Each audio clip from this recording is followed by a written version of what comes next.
¿Cómo pasar de un estado de inflamación a un estado de salud? Información que cualquier persona debería de conocer. Muchos de vosotros, los que me seguís, ya la tenéis por la mano, pero si no, también aquella gente cercana a vosotros que creéis que puede y tiene ganas de generar cambios porque no se encuentra bien, tiene la necesidad de hacer cambios en su estilo de vida, hacerle llegar este contenido, esta información, información de valor que tiene que ver con la temática del mes de febrero en Regenera. Bienvenidos a un nuevo podcast de Carlos Pérez Regenera.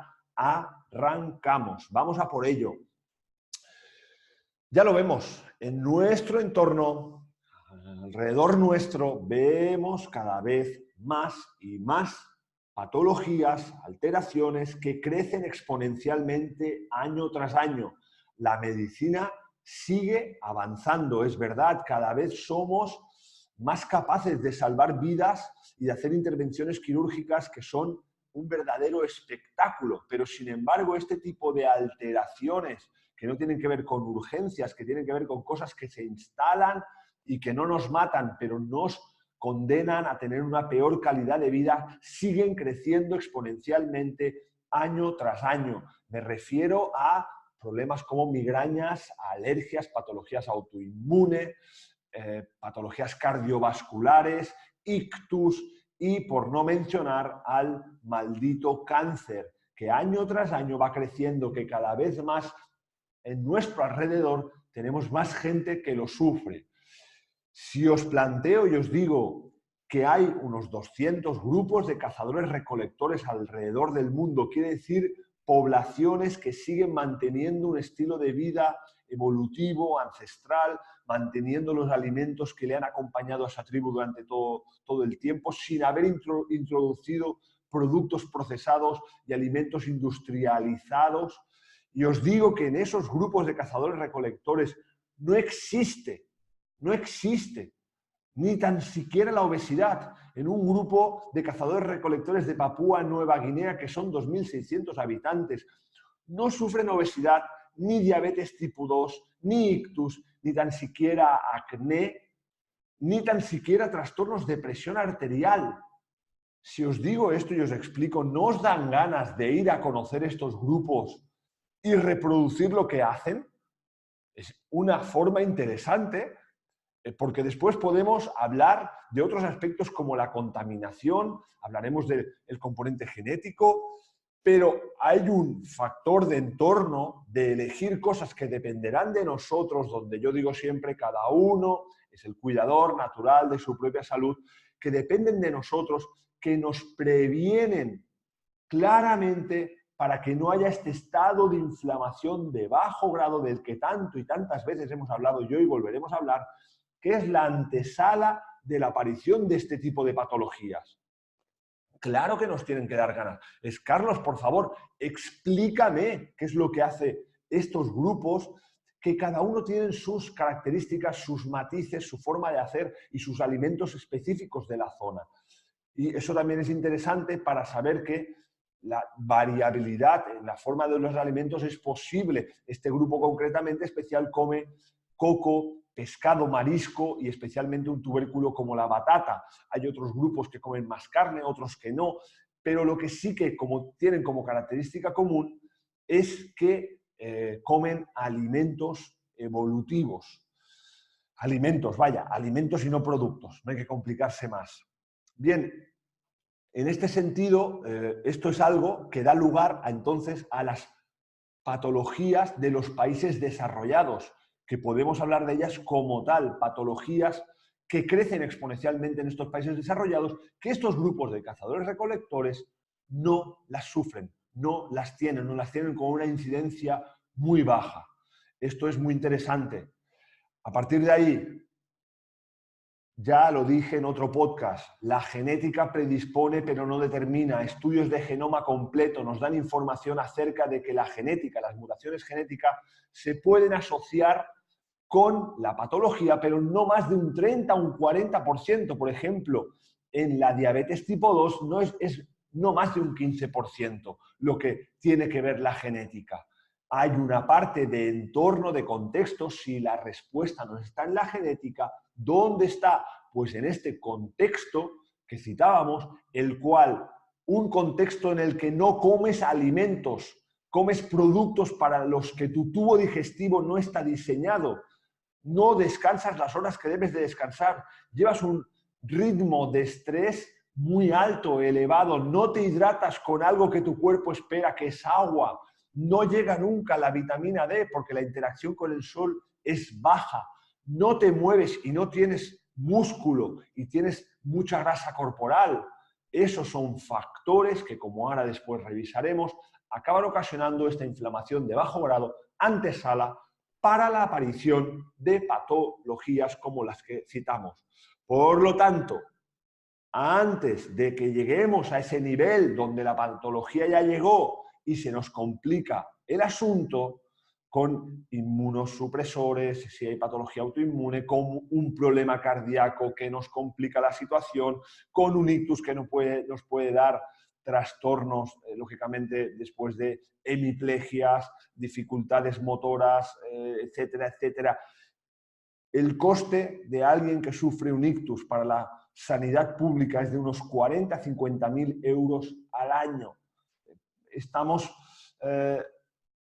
Se está gastando dinero en un montón de patologías que, si actuáramos de forma correcta, como deberíamos de actuar, que además nos va a dar una mejor calidad de vida, nos va a ayudar a que pasen los años y cada vez nos podamos ir sintiendo mejor porque nuestro cuerpo está bien.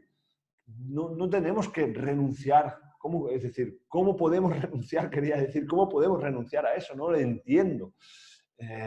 Y que no lleguemos a la situación, por no deciros ya, el cáncer con todas sus consecuencias, cuando una vez que lo tienes, estás ahí en una disposición de sufrir, de padecer, de aguantar, porque no queda otra, todo lo que tiene que ver con quimio, radio y todos los efectos secundarios. Ya digo yo en estos momentos, no pienses solo en ti, piensa en el entorno, en tu familia, en lo que implicará todo aquello que van a tener que sufrir ellos y que además te van a tener que cuidar. Te tienes que convertir en una carga. El otro día, viajando hacia Madrid, veía una chica, era por la mañana, eran las 7 de la mañana, que iba a desayunar su bocadillo con una bebida azucarada, con Coca-Cola. Me ponía las manos en la cabeza. Porque ya no por el bocadillo, porque digo, bueno, al final un bocadillo que tenga un contenido que esté bien, pues bueno, tampoco pasaría del todo mucho si el resto del día más o menos lo maneja adecuadamente. Pero de verdad que para desayunar hay que tomar un refresco azucarado. No se puede beber agua. Es decir, me preguntaba yo si esa chica no sufriría problemas menstruales, dolor menstrual o algún problema de migraña o algún otro problema de, pues, ni que sea falta de energía por la mañana, cansancio.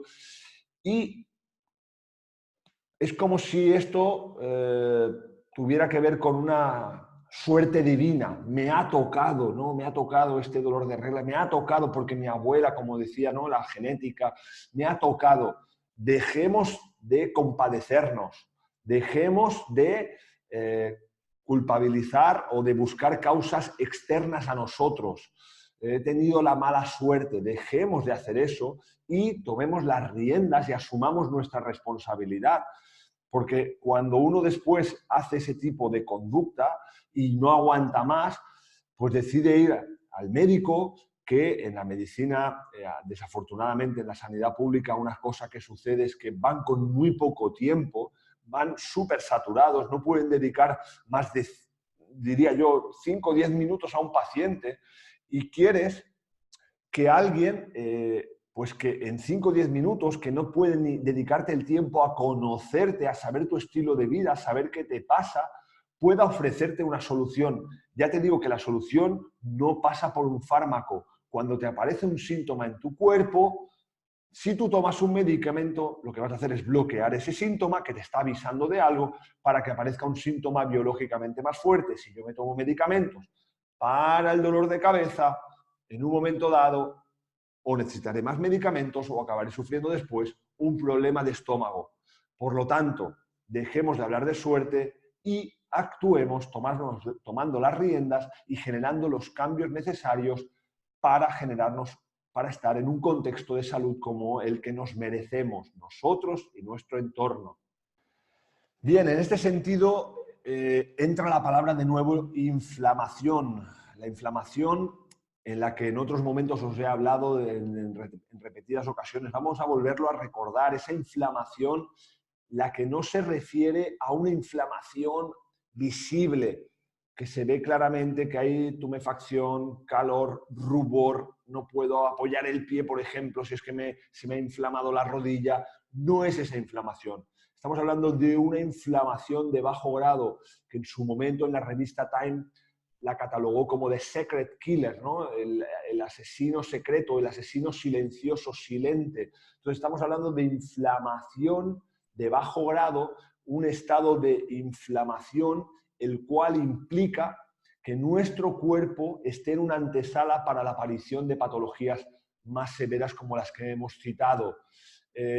¿Por qué? Porque evolutivamente nuestra inflamación está diseñada para activar al sistema inmunitario y este proceso de inflamación está diseñado para gestionar una situación de un traumatismo, una fractura. Yo inflamo, llamo al sistema inmune para que actúe, o la aparición de un microorganismo, de un patógeno con el cual tenemos que combatir, y la inflamación activando al sistema inmune es una forma de combatir este proceso.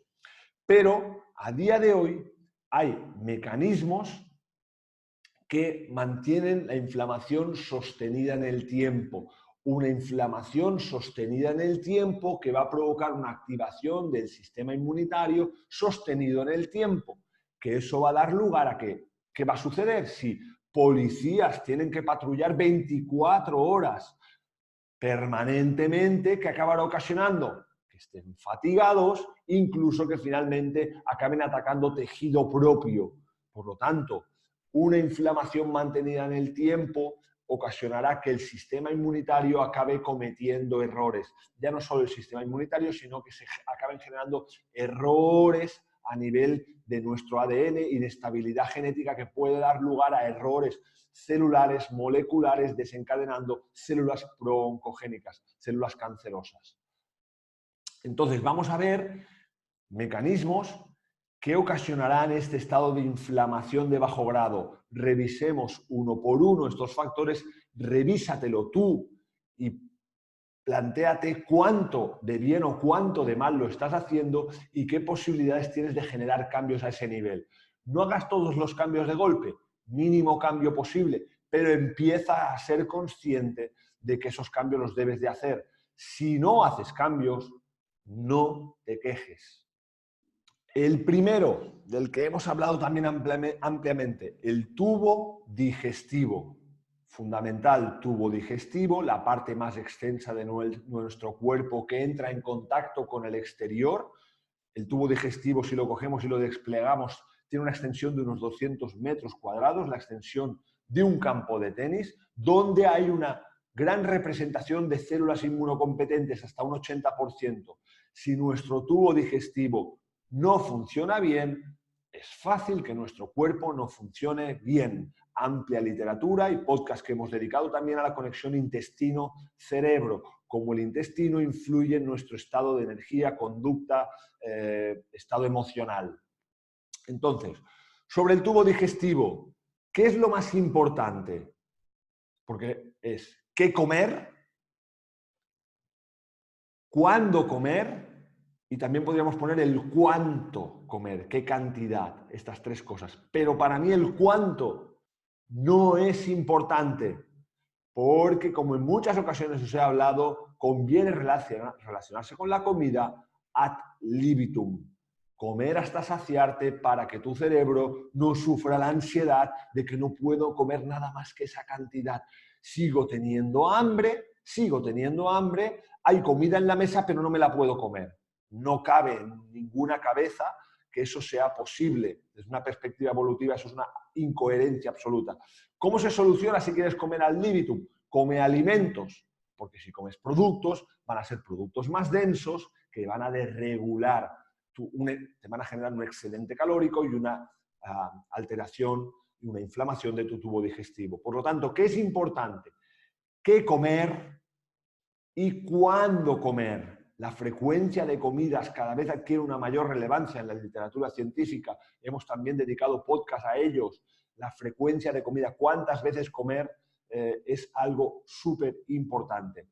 En el día de ayer, hoy que estoy grabando esto es día 6 de febrero del 2020, en el día de ayer, que era 5 de febrero, en mi Instagram, donde me podéis seguir, os animo a seguirme, Carlos Pérez Regenera, publiqué una fórmula que para mí sería espectacular aplicada a la población y muy barata. Educar a la población en este sentido de me levanto, me espero a tener hambre, que pueden pasar unas 3 horas, 4 horas en general. Ya he explicado eso de que cuando alguien me dice, no, yo tengo hambre cuando me levanto, pero no nos estamos refiriendo a que tengas hambre de un trozo de pan con mermelada. Si tienes hambre de azúcar, no es hambre. Si tienes hambre cuando te levantas, deberías de ser capaz de comerte un trozo de pescado o unos huevos duros con patata y aguacate. Si eres capaz de comerte eso, tienes hambre. Entonces, levántate y lo normal, como hemos explicado también en otras ocasiones, es que la grelina, las hormonas que tienen que ver con la aparición de hambre, tarden en aparecer unos 3, 4 horas. Esto es lo que les pasa al mayor porcentaje de niños. Los niños se levantan y no tienen hambre. No habría que obligarlos a comer y habría que esperar a que tuvieran hambre para poderles dar esa comida. Sería la hora del recreo. Bien, me levanto. Me espero a tener hambre, que pueden pasar unas 3, 4 horas. Puedo hacer esa comida. Si he hecho ejercicio antes, fantástico. Y después que pasen unas 6, 7, 8 horas hasta la siguiente comida.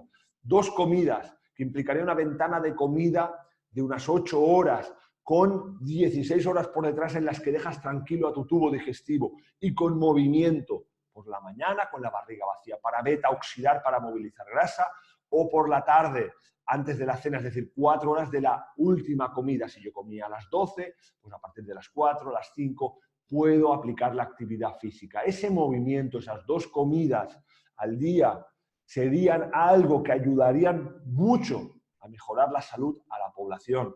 Me encantaría que pudiera ser algo que se aplicara de forma generalizada, que las empresas tuvieran conciencia, que facilitaran a la gente el poderlo llevar a cabo, tanto la actividad física matutina como esa comida así. La gente estaría con una mucha mayor salud, lógicamente comiendo alimentos y no productos.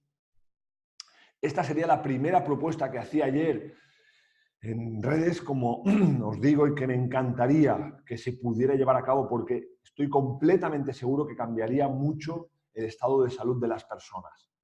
Otra que ya hemos citado, el desequilibrio entre músculo y grasa. La grasa enferma, la grasa nos enferma.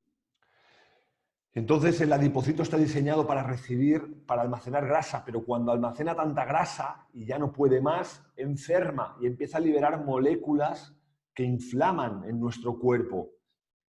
Eso es algo que va a provocar este estado de inflamación de bajo grado que decíamos anteriormente.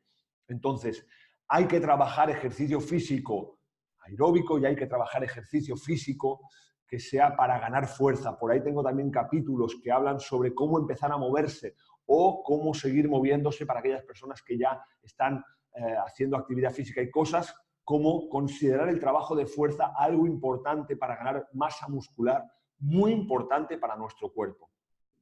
Algo también determinante es el componente emocional que tiene que ver con tomar decisiones cuando vemos que hay cosas que las estamos haciendo sin ganas, no nos ilusiona, no nos gusta, con las que sufrimos, cosas que nos hagan sufrir relaciones de amigos, de pareja, familiares, todas aquellas cosas que nos resuenan dentro de nosotros como cosas que nos desvitaliza, que nos quita energía. Hay que actuar a ese nivel y generar cambios, acciones que nos mejoren ese contexto emocional. Es muy importante y también no se trata de que cuando hablamos de que alguien somatiza, yo tengo muchos problemas emocionales y somatizo y me aparece un problema en la piel. no, sí, se puede decir somatizar o se puede decir que tu cuerpo literalmente está en un estado de inflamación de bajo grado que es normal que acabe provocando síntomas. Todos dentro de nosotros podemos decir que sabemos identificar aquellas cosas que nos están haciendo daño o que no nos gustan en nuestra vida. Esas cosas sí nos restan vitalidad para empezar y sí que nos pueden acabar generando síntomas en un momento dado. Y la cuarta cosa, tubo digestivo, grasa músculo, componente emocional. Y la cuarta cosa sería el biorritmo, las horas de descanso. Cuando alguien en mi consulta viene y me dice que se va a dormir a la 1 para levantarse a las 6, me pongo las manos en la cabeza. Ese cuerpo es imposible que pueda levantarse con energía, que pueda sostener un estado de salud a medio, largo plazo. Imposible. Debemos de tratar de ir a dormir lo antes posible, cuanto más asociado al biorritmo solar, mucho mejor a las 11 que no a las 12, y tratar de dormir esas 8 horas sería fantástico, si no 7, pero no podemos irnos a dormir a las 12, 12 y media para levantarnos a las 6 y media, 7 de la mañana. Eso nos causa problemas de salud. Pues bien, hemos llegado a la hora de proponer soluciones que ya las hemos ido comentando. En este caso, en el post que podéis ver en la página, en la web de Regenera, donde también estará acompañado con el vídeo de este podcast. Ahí vamos a... Es decir, esto lo podéis obtener desde el podcast de Carlos Pérez Regenera, lo podéis encontrar en la página web de Regenera, donde veréis el post y veréis el vídeo. Por lo tanto, lo tenéis en diferentes formatos, escrito, audio y vídeo, para que lo podáis ver como más os apetezca y os guste. La primera solución que proponemos es la de generar una situación, un biorritmo, perdón, el biorritmo es para después, perdón. La primera, y seguimos el orden del texto, la primera es el ejercicio físico en ayunas. El ejercicio físico en ayunas que impulsa la beta-oxidación y que os recomiendo muy mucho revisar la temática del mes de enero, donde hablábamos de inmunometabolismo, de los recursos energéticos que necesita el sistema inmunitario para ser capaz de actuar de las diferentes maneras según las necesidades que tenga. Pero ya os anticipo, para que no lo hayáis escuchado, usar la grasa, que nuestro cuerpo tenga flexibilidad metabólica, que seas capaz de levantarte y moverte y usar la grasa como fuente de energía, es algo fundamental que también es clave para que nuestro sistema inmunitario pueda actuar con una eficacia y una contundencia, de una clave, ¿no? Fundamental, que tenga esa capacidad de poder actuar de esta manera. Por lo tanto, os animo a ver esa temática del mes de enero y en el post tenéis el enlace para poder acceder también a este post. La siguiente sería el comer con hambre. Ya lo hemos citado, como el comer con hambre tendrá que ver con que te relaciones con la comida comiendo con hambre de verdad, donde puedas comer alimentos y disfrutes. Y con esos alimentos, especialmente comiendo carbohidratos de baja densidad, grasas, va a permitirte que cada vez seas más capaz de aguantar de una comida a otra sin ningún tipo de problema. Entonces, recuperar el hambre para poder disfrutar de esa recompensa natural, ser feliz cuando comes de esta manera, es algo también que puede parecer una tontería, ¿no? Me está diciendo que ahora recupere el hambre para comer, pero ¿eso qué quiere decir? Pero es que os puedo decir que muy pocas personas saben lo que quiere decir comer con hambre real, que se aleja muy mucho de aquello de tengo hambre, una hambre ansiosa, hedónica, en la que con 4 galletas lo resuelvo. Ya hemos citado también la propuesta esta de comer menos veces, de cerrar la ventana de comida. En el capítulo 51 del podcast encontráis el podcast Comer menos veces, tener más salud. Entonces ahí profundizo también en por qué es tan importante, de dónde sale la idea de comer 5 veces al día y qué poco sentido tiene y cuánto sentido tiene recuperar esta hambre real. Y si te dejas llevar por eso, vas viendo que comer más de 3 veces al día no tiene ningún tipo de sentido. E incluso comer 2 es la tendencia natural. Entonces, esto sería una siguiente propuesta, ¿eh? Entonces es moverse con la barriga vacía, es comer con hambre real y reducir eso que decíamos, el cuánto, reducir la frecuencia de comida. Y después, en este sentido, la última sería regular ese biorritmo de sueño, esas horas de descanso. De verdad que son propuestas que de entrada parecen muy básicas y lo que os puedo decir es que cuando te pones a hacerlo, no se trata de ninguna dieta restrictiva donde debes de pasarlo mal, acordaros del ad libitum. Al final, en mi experiencia con mis pacientes, yo le propongo cambios y lo que les digo es, la primera pregunta que te haré en la siguiente visita es ¿cuánto de feliz estás? Porque la persona, lo que le sucede es que está encantada porque tampoco puede comer la cantidad de comida que quiera, se puede saciar, lo disfruta, ve que no es tan dependiente de la comida, entonces empiezas a tener esa libertad metabólica, te mantienes en un estado energético mucho más estable y además desaparecen los síntomas.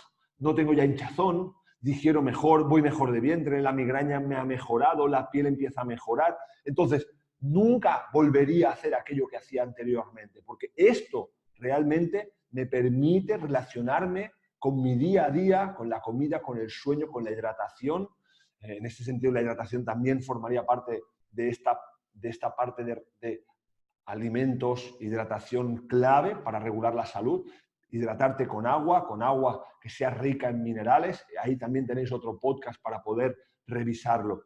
Y esto que estamos diciendo justamente te permite tener el control de su salud y, atención, prevenir toda esa serie de síntomas y de patologías, si no haces nada al respecto, que te van a hacer malvivir tu vida. No importa la esperanza de vida a la que puedas llegar porque la medicina actual te pueda mantener en vida. Lo que nos importa es que tú estés padeciendo desde muy joven o desde una temprana edad donde podrás estar mucho más ágil, mucho más capaz, con energía, con vitalidad, con la posibilidad de vivir la vida plena, mermado. Entonces, fíjate, estas acciones son la propuesta que yo te hago para que tú puedas dominar tu salud. En definitiva, a por ello, ánimo. La gente que tenga más limitaciones porque hay situaciones de estrés, también les animo a que pongan medidas y que una vez que eres consciente y tengas el camino ahí entre ceja y ceja, que vayas consiguiendo acciones que te vayan acercando más a este estado. Muchas gracias. Cada vez somos más. Me alegro muchísimo de todos los mensajes que me mandáis. Recordad que tenéis la página www.regenerapni.com para seguir viendo también un montón de contenido, un montón de posts que tienen un contenido de valor espectacular. Podéis inscribiros a www.hola.regenerapni.com para aquellos que quieran acceder al curso de salud intestinal de forma gratuita. Y podéis seguirme y suscribiros a este canal de iVoox si disfrutáis con este contenido y además os animo a poderlo compartir para que pueda llegar al mayor número de personas posible. Muchas gracias, un fuerte abrazo y nos vemos en un siguiente capítulo.